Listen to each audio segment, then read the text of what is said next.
మాట్లాడే వాళ్ళ పాపులేషన్ నిమిషం పెరుగుతుందంటే ఈ స్కీమ్ సూపర్ హిట్ అవుతుందండి. ముందుగా మహిళలకు అవకాశం ఇద్దాం. సోమిరెడ్డి గారు మీరు తప్పకుండా నెక్స్ట్. అతిథి గజపతిరాజు గారు. ధన్యవాదాలు అధ్యక్ష.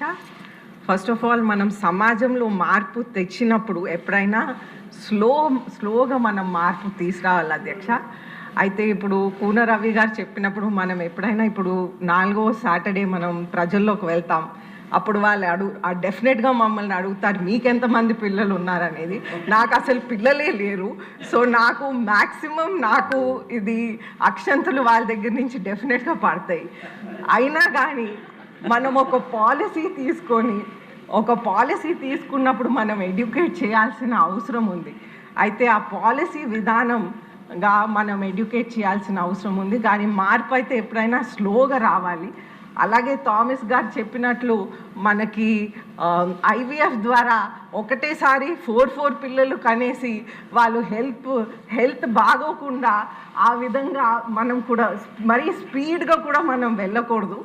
స్లోగా అందరినీ ఎడ్యుకేట్ చేస్తూ మెల్లిమెల్లిగా మనం మార్పులు తీసుకురావాలని నేను కోరుతా ఉన్నాను అధ్యక్ష. మీ ద్వారా ధన్యవాదాలు. సోమిరెడ్డి చంద్రమోహన్ రెడ్డి గారు. థ్యాంక్స్ అధ్యక్ష. అది సీఎం గారు ఏదైనా దేశంలో ఒక రోల్ మోడల్, ఏదైనా ఒక ప్రపోజల్ పెట్టాయంటే మిగతా రాష్ట్రాలు కూడా ఆయన చూసి ఫాలో అయ్యే పరిస్థితి వస్తుంది.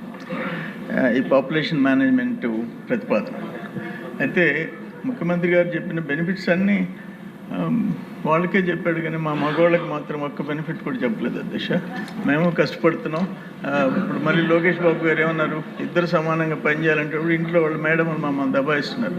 ఆ పని చేయి నీ లోకేష్ బాబు గారు చెప్పారే కదా అధ్యక్ష. నేనేమంటానంటే నేను ప్రాక్టికల్గా చూసిన దాంట్లో ఈ పాపులేషన్ గిరిజన్స్ ఎస్సీస్ కొంచెం కంట్రోల్ చేసుకుంటారు. గిరిజన్స్లో ఎక్కువ మంది పిల్లలు. మనం ఆ తల్లికి వందనం ఇచ్చిన తర్వాత అంతకుముందు లాస్ట్ 5 yearsలో వాళ్ళు ఒక బిడ్డనే పంపించేవాళ్ళు ఆ 13,000 కోసం.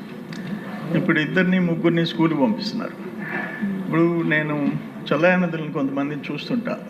నాకు పాపులేషన్ ఒక 50,000 మంది గిరిజనులు ఉండరు నా కాన్స్టిట్యున్సీలో. ఒక దగ్గర ఒక ఫాదర్ అండ్ మదర్ 3-4 పిల్లలు ఉన్నారు. నేను ఏమయ్యా ఇంకా ఎంతమంది నీకు బిడ్డలు? 9 మంది అన్నాడు. అక్కడ 4 ఉండరు. 5 మంది అంటే ఆడ ఉండరు, ఆ ఊర్లో ఉండరు. ఇప్పుడు ఏంటంటే అక్కడ పేదరికంలో ఉండే చల్లాయనదులు గిరిజన్స్లో 7 మంది 8 మంది మినిమం 5 మంది పిల్లలు ఉండరు. వాళ్ళ విషయంలో మనం ఏ విధంగా అవసరమైన ఇంకొంచెం ప్రోత్సాహాలు ఇచ్చి ఆ పేదరికం ఒకటి, ఇల్లిటరసీ అంటే ఇల్లిటరేట్లో 90% గిరిజనులు ఉన్నారు. పాపులేషను వాళ్ళే ప్రతి తల్లిదండ్రికి 4, 5, 6 మంది ఉన్నారు. దానికి ఏదైనా స్పెషల్ కేర్ ఆ గిరిజనుల గురించి తీసుకోవాల్సిన అవసరం కూడా ఉందని మీ ద్వారా నేను ముఖ్యమంత్రి గారికి విన్నవించుకుంటున్నాను అధ్యక్ష. నమస్కారం. సుధీర్ రెడ్డి గారు. ధన్యవాదాలు అధ్యక్ష.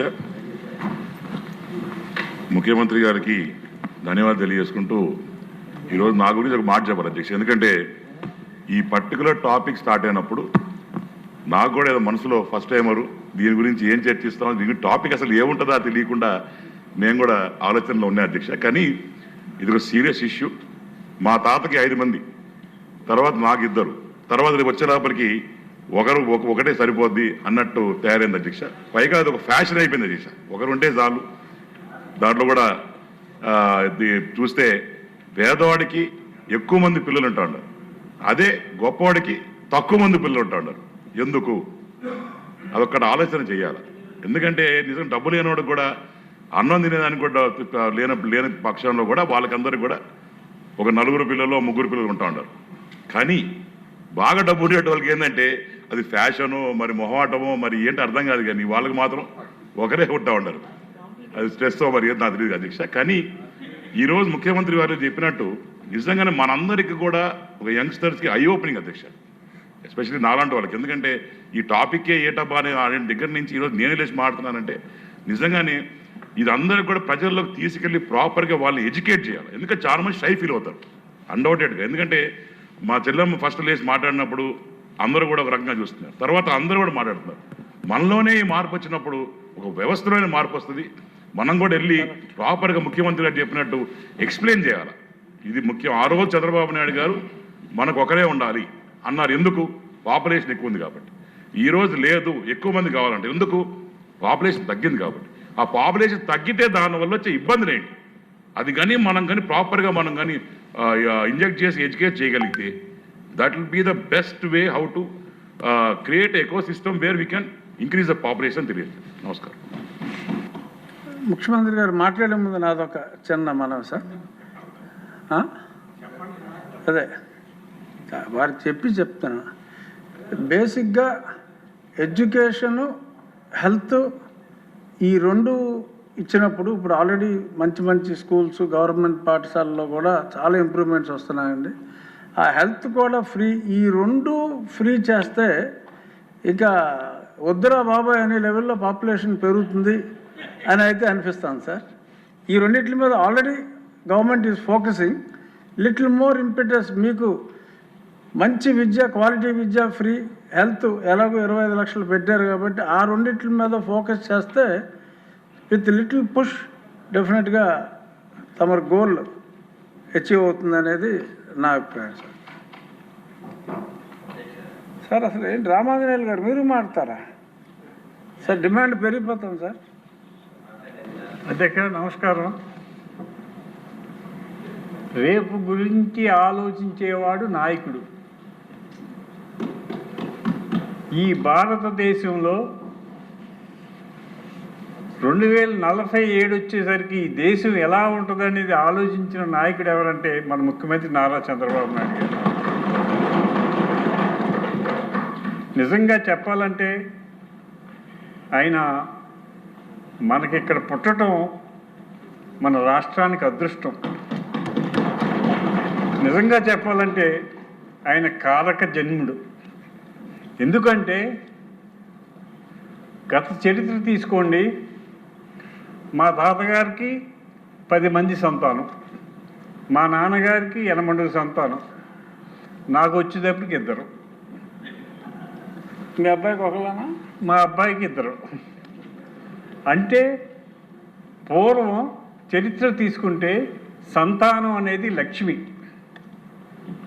భారతదేశ చరిత్రలో పూర్వం చరిత్ర తీసుకుంటే మన పూర్వం పెళ్లి సంబంధానికి వెళ్తే నీకు పాడుందా, నీకు ఎంతమంది సంతానం అడిగితే కానీ పెళ్ళనిచ్చేవారు కదట. సంతానం అనేది ఒక లక్ష్మి. అది ఖచ్చితంగా రాగల రోజుల్లో ఈ దేశానికి అవసరం. యువత కావాలంటే సంతానం కావాలి. ఆ సంతానానికి ముందు ఆలోచన చేసిన మహోన్నత వ్యక్తి మన చంద్రబాబు నాయుడు గారు. వారికి శిరస్సు ఉంచి నమస్కరిస్తున్నాను.